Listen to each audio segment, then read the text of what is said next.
بسم اللہ الرحمن الرحیم۔ السلام علیکم ورحمۃ اللہ وبرکاتہ۔ میں ڈاکٹر محمد اکرام وفا ماہر روحانی عادت الاسماعیل۔ آج میں انتہائی زبردست نسخے کے ساتھ حاضر ہوا ہوں۔ یہ نسخہ میرے اکثر استعمال میں رہتا ہے کیونکہ اب موسم جو ہے وہ بہت ہی گرم آنے والا ہے، گرمیاں کا جو ہے وہ آغاز ہونے والا ہے، تو مجھے کافی دوستوں نے اور میرے جو جتنے بھی چینل پر میری ویڈیو کو دیکھتے ہیں اور لائک کرتے ہیں، انہوں نے مجھے اصرار کیا کہ آپ کوئی ایسا نسخہ دیں جو کہ امراض جگر کے لیے، جگر کی گرمی کے لیے اور کالے یرقان کے لیے اکسیر ہو۔ تو یہ جو نسخہ میں آپ کو بتانے جا رہا ہوں، یہ امراض جگر اور کالے یرقان کے لیے بہت ہی تیر بے ہدف ہے۔ یرقان خواہ کسی قسم کا بھی ہوگا یا جگر میں خرابی ہوگی، جگر جو ہے وہ آپ کا صحیح کام نہیں کر رہا، وہ خون نہیں بنا رہا پورا، تو انشاءاللہ آپ یہ نسخہ استعمال کریں اور بہت ہی جلد آپ کو اس نسخے کے فوائد جو ہیں وہ آپ کے سامنے ہوں گے۔ یہ نسخہ انتہائی سستا ہے اور آسانی سے تیار ہو جاتا ہے، لیکن اس کے اتنے فوائد ہیں کہ آپ سوچ بھی نہیں سکتے۔ جگر کا عارضہ خواہ کتنا ہی پرانا کیوں نہ ہو، اس نسخے سے چند ہی دنوں میں جگر کی تمام بیماریاں جو ہیں وہ ختم ہو جاتی ہیں۔ متواتر استعمال سے آپ کے جو بلڈ رپورٹ ہے وہ انشاءاللہ نارمل آئے گی۔ میں نے یہ کافی جو ہے اس نسخے کو استعمال کیا ہے اور آج بھی کر رہا ہوں، اور یہ اپنے تجربات میں سے آپ لوگوں کے لیے میں یہ یوٹیوب پر ڈاؤن لوڈ کر رہا ہوں تاکہ یہ آپ ان سے فائدہ اٹھائیں۔ میرا مقصد بھی یہی ہوتا ہے کہ جو میں عمل دوں وہ انتہائی آسان ہو، اور جو نسخہ جات دوں وہ بھی انتہائی آسان ہو اور آپ لوگ گھر پر آسانی سے تیار کر سکیں۔ یہ نسخہ جو ہے یہ امراض جگر کے لیے بہت ہی اکثیر ہے، آپ اس کو نوٹ فرما لیں، اور پھر میں آپ کو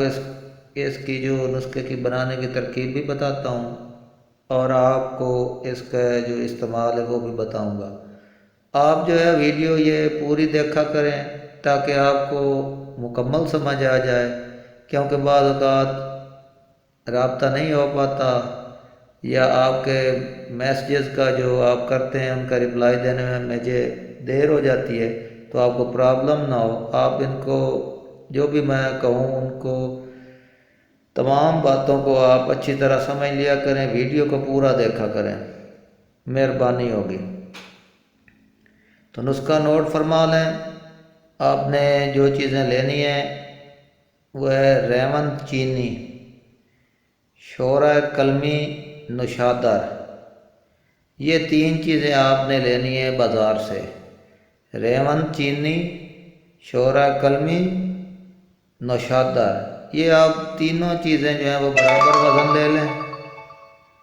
اور ان کو آپ صفوف بنا لیں اور سنبھال کر رکھ لیں کسی بھی ایسی جگہ جہاں پر یہ جو ہے نا خراب نہ ہو، کسی ایسے ڈبے میں آپ اس کو بند کر لیں۔ بہتر تو یہ ہوگا کہ آپ اس کو کسی شیشے کی جو ہے وہ شیشے کو جو ہوتی ہے وہ ڈبیا وغیرہ اس میں یا بوتل وغیرہ لے لیں، اس میں اس کو بند کر لیں تو وہ اس میں یہ بہتر رہے گا۔ تو آپ نے خوراک اس کی ایسے کرنی ہے کہ 1 سے 2 ماشے صبح روٹی کھانے کے بعد، کھانا کھانے کے بعد 1 سے 2 ماشے آپ نے عرق سونف کے ساتھ استعمال کرنا ہے، اور اسی طرح رات کو بھی، یعنی دن میں 2 خوراکیں، ایک صبح ناشتے کے بعد، کھانا کھانے کے بعد 1 گھنٹہ بعد عرق سونف کے ساتھ 1 سے 2 ماشا، اور ایک خوراک جو ہے رات کو کھانا کھانے کے 1 گھنٹہ بعد، وہ بھی عرق کے سونف کے ساتھ، تو انشاءاللہ چند دنوں میں جو ہے آپ کے جگر کے جتنے بھی امراض ہیں ان کا خاتمہ ہو جائے گا، اور آپ کا جو جگر ہے وہ انتہائی تندرست پوزیشن میں آ جائے گا۔ آپ کا ہیپاٹائٹس خواہ کسی قسم کا بھی ہوگا، متواتر استعمال سے آپ کا وہ ہیپاٹائٹس جو ہے وہ نیگیٹو ہو جائے گا، اور جو بھی گرمی ہے جگر میں یا جگر کمزور ہے، خون نہیں پیدا کرتا، وہ سب جو ہے جتنے بھی عوارضات ہیں وہ ختم ہو جائیں گے۔ آپ کو کسی بھی بات کی سمجھ نہ آئے تو آپ مجھ سے واٹس ایپ پر کال یا میسج کر کے پوچھ سکتے ہیں۔ اس کے ساتھ ہی مجھے اجازت دیجیے، اللہ حافظ۔